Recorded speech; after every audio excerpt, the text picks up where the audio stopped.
I know that you're a credit card perk fiend.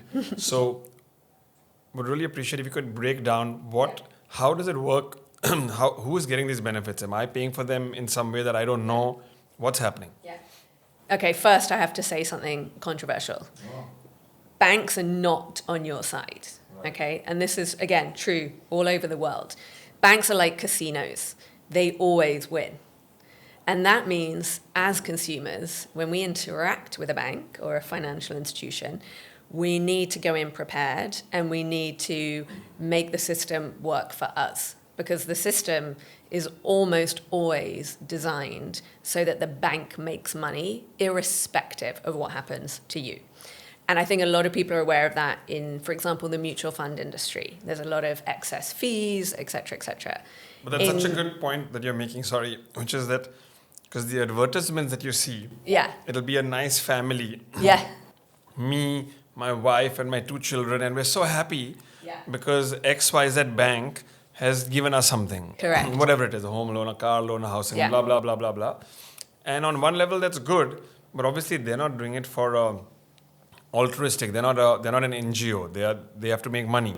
Of course. So, yeah, I'd love to hear how you break that down. Banks, including Indian banks, are the most highly valued, i.e. the most profitable companies in the world, always. And the reason we have such strict regulators in the financial industry is because left to their own devices, they would almost always inflict harm on the economy and the customers. It's a corporate mentality. Absolutely. Basically. Profit first. Correct. Yeah. Again, India's been really good on this regard because we have good regulation. The RBI is excellent. They have created a very stable banking industry. Our bankers are actually some of the most professional in the world.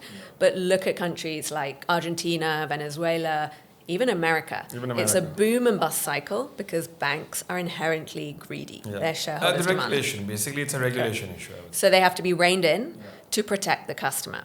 That means, as a customer, you are at risk the minute you start interacting with a bank, a fintech, an NBFC. Their game is to make money out of your mistakes. Right. I can't emphasize that enough.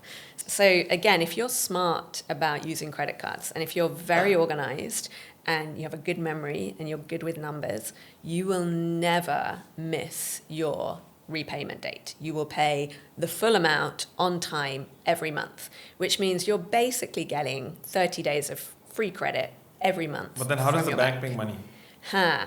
So that's the sad truth.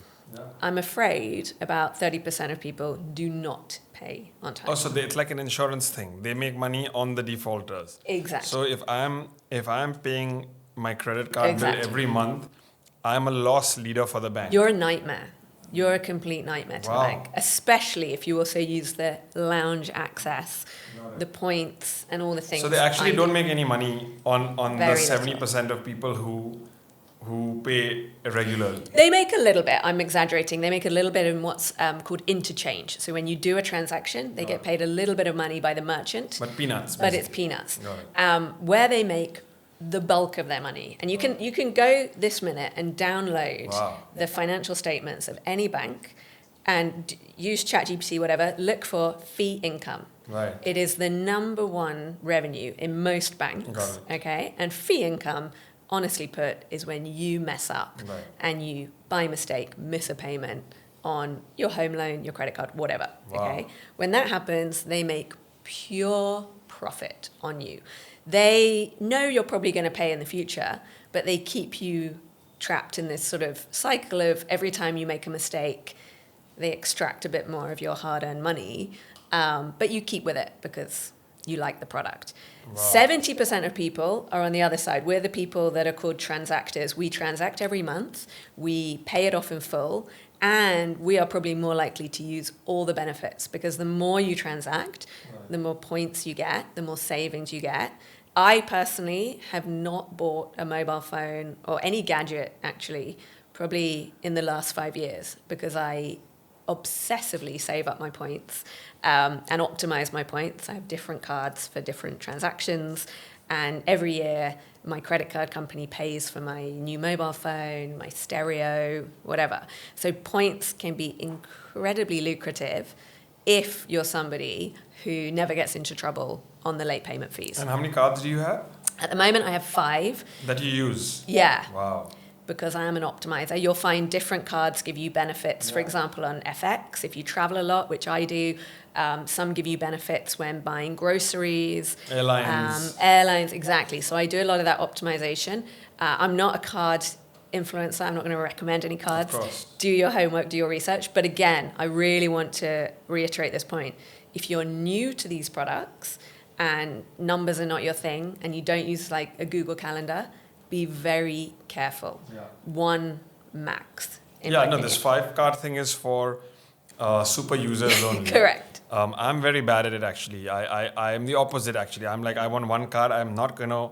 I get irritated when people are like, just give me 1 second, and they open their wallet and they're like, oh, should I use this one or this one? So I'm like, Jesus Christ, just pay for it. So I'm the opposite, but I think it's a very good advice for a super user. Yeah.